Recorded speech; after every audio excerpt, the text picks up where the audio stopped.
but they're not. It's that middle bit that annoys me more. They've got that confidence, but without any of the charm. But that's the England that I think people think of when they think of it. It's the 4 weddings and a funeral England, and yet it's not the England I experienced and grew up in. So, what is your typical image of an Englishman now? If I had to draw it for an alien, he'd be quite squat, quite sturdy, sort of no neck. Hairy. Are you just thinking of yourself? Do you know what? It would be my build with Carl's head. Really? And no neck, yeah. I think he's sort of balding and unshaven, and he's like a shaved caveman. I think he's tough. He'd have tats. He'd eat like a dog. A Ray Winston type. A sort of, yeah, that sort of, Bob Hoskins, just squat, strong, tough, doesn't take any messing, built like a giant wombat. It's the bulldog breed. It is the bulldog breed. I am thinking of the bulldog breed, yeah. See, now my image of an Englishman is essentially that cliched one. It is, I think, Hugh Grant. So you're modern, you're straight away modern now. I would say it's either mixed between Hugh Grant and Roger Moore when he was James Bond. You see, that's another small percentage of Englishness that sort of annoys me. Those people that think they're James Bond, they think they can buy a suit and read GQ, and they're suave and sophisticated, and they get cars they can't afford. Or what they basically do, the people who think they're James Bond, all they do is work in a bank, come home, and flick through GQ at the adverts, looking at people with wearing watches and aftershave. Who wears aftershave? Do you wear aftershave, Carl? Normally, aftershave is the sort of thing I let other people buy me. It's like underpants, tea towels, and sort of aftershave and that. Other people buying me. Who's buying you tea towels? My mum. Right. Okay. Every time she turns up, she's got Brilla pads and stuff. I've got loads of them. I keep saying to her, I don't need any of this, but she always brings a box full of stuff. Brilla pads, tea towels, underpants. The underpants size hasn't gone up since I was 14. But I can rely on her for that. So do you not have anything in your life which you would think of as being gentlemanly? Do you ever dress smartly? What about suits? I bought one suit that time when you invited me to the BAFTAs. That's the only suit. I wore it for the BAFTAs. I think I wore it for one other thing. I haven't wore it since. I don't feel comfortable. It's not me. But don't you go to a wedding? That'd be a lovely advert, wouldn't it? Him with a suit on going, I haven't wore it since. Carl Pilkington hasn't wore it since. I don't go to weddings. No, I don't like going to them. I agree. I mean, even though you know them, they don't give you any time when you're there, do they? It's just sort of, they don't know whether you're there or not. They're on cloud 9. They don't know who's around. It doesn't matter. You don't need to be there. With them, on wedding day, it's all me, isn't it? Oh, what are they like? I know, unbelievable. You don't even get to make a speech, do you? Although I know you were annoyed, Steve. Steve doesn't like to part with money. I don't know what the politically correct term is. Stingy cunt, isn't he? He's fucking mean. And if he ever has to spend out on like a wedding gift to someone he's known, all his life, he'll look down the list and he'll find things under £25. Then if he bothers spending that much, he's furious when an usher goes, just stick it there. Oh, it drives me insane. Firstly, I'm annoyed about the wedding list. I don't know when that's come along, because I don't know why I can't just bring maybe something I've made at home. No. Why has there got to be a list of stuff? What newly married bride doesn't want a pair of homemade clogs? Exactly. Do you know what I mean? And then you arrive there and it's just, oh, thanks very much, stick it on the table. But saying that, I think people very much appreciate you being at their wedding. No, they do. They remember if you were there. No, they don't. They do. They don't. You don't get invited to weddings because you ain't got any mates. No, I've got to know enough people. Everyone's getting married. But they're always in the middle of nowhere. That annoys me when people say, come to our wedding. Yeah, fine, we're in Greece. Yeah. Well, no, down the road. I might make it down the road for the reception. Yeah. What? You want me to book a holiday and come to your wedding? On a table with people you don't know. Well, I've got all my mates there, and they put because I've got to mingle with some people. I don't care. I need these. But that's what I'm not good at. Talking to people once. Talking to people who you don't know. No. What sort of stuff would you make conversation about at a wedding? I'd probably say, first of all, how do you know them? How do you know the people getting married? Mm-hmm. And then, do you think it'll last? Imagine inviting Carl Pilkington to him and going, where should we put him? Oh, I don't know. Is there a table for one? Oh, just you'd be on the table with the kids. Imagine being stuck with Carl Pilkington at a wedding. Yeah, what else? So you've asked them to think it'll last. They've gone, I'm sorry? Who are you? Carl Pilkington from Manchester.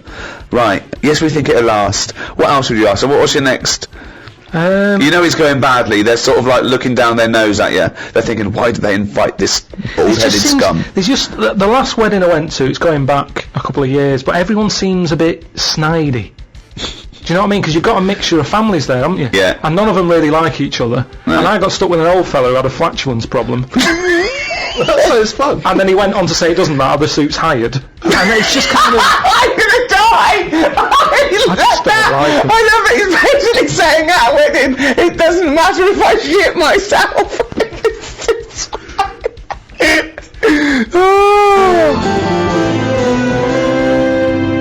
To be born English is to win first prize in the lottery of life.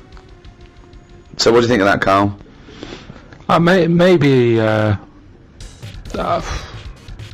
Maybe it's that thing that I don't appreciate what I've got. But to me, being English isn't anything that great. Really? Why not? Because it's just what I've been dealt with. But what would you, I mean, I know you know nothing about the world. You've travelled nowhere. You've seen nothing. Yeah. But if you could be any nationality, what would you be and why? Probably be Italian. Okay. Why? Well, just yeah, I like the idea of it. I like Italians are alright. Where would you live? Rome? I probably wouldn't want to be in the middle of Rome. It's too much hassle. Have you been to Rome? Yeah, it's nice to visit and stuff, but it's just I wouldn't want to live there. You've got to get paperwork done and that if you just want to put a picture up, because everything's old, everything's listed. He's only been Italian about 3 minutes and he's already slagging it He's off. already No, whinging. but I like Rome. Yeah. It's good.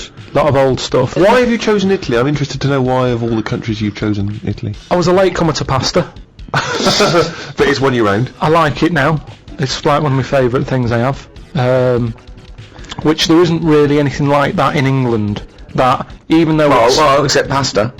Pasta's No, almost but it's- exactly like it. Yeah, No, we've it's got pasta. It's haven't we? not ours though, is it? And we No, don't know we've how got- to eat it. What do you mean we don't know how to eat it? We do it all wrong. You stick it up your arse again. Look at me. I know how to fucking eat it. No, but what I mean is, if you saw a proper Italian and they saw what we did to pasta, they would not be happy. What are we doing wrong? Tell me what we're doing wrong Well, I with don't pasta. know that, otherwise we wouldn't be doing it Well, wrong. how do you know we're doing it wrong? I've just heard we do it wrong. It's like how we have the coffee at all the wrong times. I ordered a cappuccino somewhere and the Italian fella said you shouldn't be having that now, it's a breakfast coffee. Yeah, it is, yeah. Before 12 o'clock, Yeah, but I was having it at like 11:15 at night. Oh, It looked wow. like I Well, was that's mental. absurd. How you can get to sleep with a lovely cup of coffee? Yeah, that's Well, I a good don't point. sleep anyway, You do shouldn't I? drink coffee anyway at night. There was cappuccino stupid.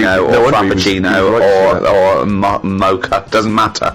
Don't drink coffee after about 4 in the afternoon anyway. Full stop. So hang on. So you love pasta, but you're not eating it right. So you'd like to be Italian in order to be able to eat pasta correctly, even though you enjoy the pasta you eat. What do you feel being Italian is, and what's It's just, attractive it's to just being... very sort of, it's a relaxed lifestyle. Whenever you go to Italy, everyone's outside a cafe. It doesn't matter what sort of person Carl, you are. that's all you do now with your spare time is Yes. sit outside a cafe. But they get more respect over there. For Why? it. It's like it's okay to do that. There's older people sat outside cafes who do nothing. I and it's love the just fact that he they're wants to probably be retired. Italian so he can sit outside a cafe and get more respect than he does now sitting outside a cafe. No, but everyone's rushing about here. People have like colder coffee. They have frappuccinos here because they haven't got time to have a hot coffee. It's like they've got a coffee with ice in so I can neck it. Get down my neck and get on with my day. Relax, enjoy your coffee. I don't understand the rush. You never enjoy anything. You said that you don't enjoy anything. You don't enjoy a coffee. When you're having a coffee, you're probably going, oh, I don't know if I can enjoy it yet, in retrospect. And tomorrow I'll go, I like that coffee yesterday. But the reason you enjoy Italy is because when you were there, you're on holiday. That's why you're able to chill out and relax. No. When you say it's old people sat in some little Sicilian village. Of course they got no money. Here, I went to the Salvation Army. Right. Why? Because it's nice. What do you mean? You can get toast and a cup of tea for £1. Go, you little skinflint. Right. You little roundy There's heady nothing Scrooge. skinflinty about that. That's just that should be the going rate, Steve. I'm surprised I haven't seen you in there, to be honest. But the thing is, Where is it? now, just near Camden. What is it? Is it like old people? A lot of old people, mainly old people. And this is what I'm saying. These are people who are old and they sat in a cafe, but they don't get any respect. People are walking past and they don't want to go in. The way you reacted when I said I was in the Salvation Army, that's the reaction they get. Yet an old Italian person they looked after better. Well, it's certainly true they look after their older families, don't they? Right, They do and that's respect all I'm the saying. Whereas, I mean, it's a lovely place, Salvation Army. Every old fella in there's got a tie on. Yeah. They make an effort. That chokes me when I see an old boy still put a shirt and tie on. He's 90. He's like been through hardship, and yet on a Sunday they're still shining their shoes, and you know what I mean? I mean, you sometimes can't even bother to put your trousers on. I know. Well, I've got an elasticated waistband, and they're still fiddling with braces and buttons. Yeah. So anyway, yeah, that's what I like about Italians and that. There's a lot of. So you want to be Italian because when you're old, you can sit outside a cafe and get more respect than you do here. Yeah, look at the old people in this country. They never look happy, do they? Really. Most of the time, when you see them walking around, they go to pot. No one's keeping an eye on them. Well, it's an important thing, isn't it? That my mum. This is when she was about 60, 65. There was a neighbour who was like 85, 90, and again completely alone. And my mum used to go around there every day. Do you want any shopping? No witness in the world, to her existence. But I remember calling her once, and she'd come back. I said, "What are we doing?" She went, "Oh, I've been round so and so." So I went, "All right." She went, "Oh, she won't die, Rick." Like she's helping her, but she's thinking this is getting silly now. You were meant to go years ago here. I was like, Well, that's the problem, if you get pally with an old person, then you could be stuck with them for years. and having to do stuff, that's what you don't want to do, is it? You meet an old fella, and then you've got to start popping in his sort of piles or whatever when he can't do them himself. What do you do if you're? It depends how friendly you are, though. I mean, I'm just talking about someone you meet at the bus stop, as opposed to popping the piles back in. How does that happen? Jesus. Just the ones on the estate I grew up on. As soon as he got to a certain age, there was Mrs. Knowles who went mental. One day she seemed fine, next day she was chucking cans in everyone's garden. You could just hear her coming. Which was weird. Aren't you? Now you brought up weird people. There was a fella called Shorts Man. Right? It's so pedestrian. I love that. Shorts man wore some shorts. Now, what I like, he did, but they were really short. They were that sort where, it's almost pointless having them on. What do you mean? They were just, like shorts now for blokes. They go up to your knees, don't they? There's no chance. There's no accident happening there. There's nothing going to pop out. Yeah. No. But Shorts Man, he liked it. He liked the fact that happened, and he used to walk with big strides to sort of help the chance along. So that he knew, with the big strides and the short shorts, Yeah. they were going to pop out. Did you ever see it pop out? Yeah. Why were you looking at the shorts? Just because it was like playing Buckaroo. It was like, when are they going to pop out? But what? It's just what happened. So, right, but Shorts man, so he was an exhibitionist, he basically wanted people to see his veg. Yeah. And they were out more than they were in. I mean, they had a tan. Right? Now the thing is, what we like in England, I think we like that. We like local characters. The eccentric. Yeah. Eccentric's that's very British. Eccentric, yeah. I'm glad I grew up down there with all them people, because So they're am I. interesting. Well, there is a certain mindset about the great English, certainly the older English people. I mean, my grandparents are, my grandfather died recently, but they're amazing, kind of eccentric, very English, seemingly no friends, from what I can identify. I don't know if this is unique to them or true of a lot of English people, older people, terrified of what the neighbours might say. Always did that thing of speaking like that in case Jack's in next door. Yeah. Like the neighbours are constantly listening in. Yeah. They've got glasses against the wall. They're constantly listening into what my gran's got to say. Yeah. They had about 3 teeth between them. It was extraordinary. My grandfather had a plate of false teeth during the war that had a wooden pallet. A wooden upper pallet with teeth on it, and those teeth slowly fell off during the course of the years. Never got replaced. So they'd sort of invite you to Sunday roast, and they would wake up at 6 in the morning to put the beef on, and they wouldn't have it till 6 in the evening. They would cook it. The biggest compliment you could have if you made some food for my gran, if it was some beef, would be, "Oh, you're so lovely, this, so tender, you can suck it away." If you could suck your Sunday roast through a straw, she was happy. Well, because you didn't have any teeth. Right, exactly. Basically, they got to about the age of 60 or something, and it was as though they were just waiting to die. It was strange. They lived for my grandfather lived for at least another 25 years. So it was, you must have been gutted. But when my father needed a winter coat, a big heavy winter coat, and he was thinking of buying one, and my gran said, "No, don't worry about that, Ron. You can have your father's winter coat." And he said, "Well, but you know, he's still alive. What are you talking about? You know, he needs it winter coat." She went, "No, he'll be dead soon. Just don't, silly to waste it. Seems to waste it, you know, just wait." My father must have been waiting 10 years for that winter coat. I love the fact he waited. You can see where Steve got it from. Of course he waiting. Stupid, I'm waiting now. Steve, you must be freezing. I am cold, but I'll take a lovely coat. In English society, traditionally and now, is manners. I mean, obviously manners change, but what is etiquette? What is good manners? I think that a lot of that has been lost. Well, I was thinking the other day, have you ever heard of the finishing school? Yeah, yeah, of course. Do you know that? No. The idea is that, you know, the sort of gentrified ladies, after they finished their education, they would go to finishing school, where they would literally be taught, you know, how knives and forks, walking with a book on your head, just things like that, what to say. I mean, that's I mean, it's like a year of being Eliza Doolittle, isn't it? Don't put your elbows on the table. You start from outwards, going inwards with cutlery. You know, you eat soup, the spoon goes away. There's things like the fork. You're never meant to face those prongs up. So you either stab your peas, or you know. There's ways of eating soup. You know, the spoon needs to be moving away from you. Yeah. And scooping it up and bring it back to your mouth.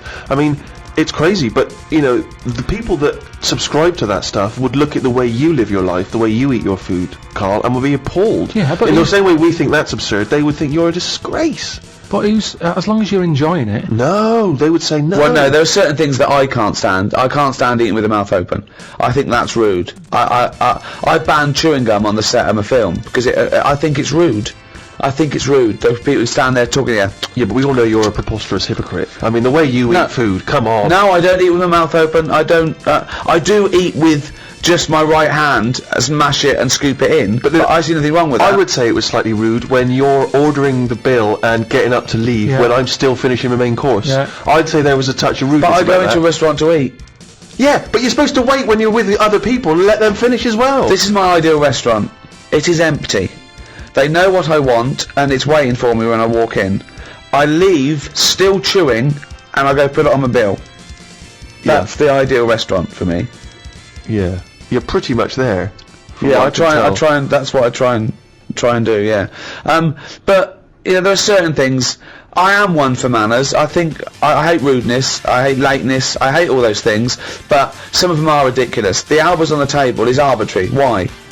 I mean, there's a reason you say please and thank you, because it shows courtesy. There's a reason you don't talk when you're eating, because it goes over and it's disgusting. There's a reason you don't lick your fingers and then put it back in the chips, because someone else has got to share that. But don't put your elbows on the table or start with that fork. I think it's ludicrous. You know, there's those rules when you meet a member of the royal family. For instance, if you were at the Royal Variety Performance and you met the Queen, there's various rules they tell you about. You don't fart, I'll call her love. Exactly, for one. But also, you don't speak until you're spoken to. You have to do a slight bow. I was invited to the palace a couple of times. The first time was after the office sort of broke, and I got an invite. Company of Her Majesty the Queen would like you to come to one of those dinner parties. And I know what you're thinking. Why didn't you get one? Yeah, that's exactly what I'm thinking. Well, wait. I was a big shot quicker than you, because I was in it. Don't forget, you didn't appear until. But even series 2. If we'd split the atom, they would invite both of us. Not just a guy who does the press conference. so the thing came through, and I thought, I was worried about it, to be honest. But it just said, I will be attending, I will not be attending. Tick the box, and I couldn't bear to just tick I will not be attending, because it was too harsh. So there was a RSPV number, and I phoned up, and it was obviously the head of the house, or a butler, or I don't know, someone and he went, "Hello, Buckingham Palace," and I said, "Hello, it's Ricky Gervais. I just got an invite to come and and I said, it sounds weird, but I couldn't bear to just tick I will not be attending." He went, "Well, you're the first person ever to bother to do that." Thank you so much. I went, oh, my pleasure, sorry I can't make it. But don't you think that's weird? It is strangely brutal. It is strangely brutal, isn't it? I wonder if they've changed it by now. Yeah, there's a little asterisk, thanks to Ricky Gervais, and it now says, I am too fat and lazy and busy eating cheese to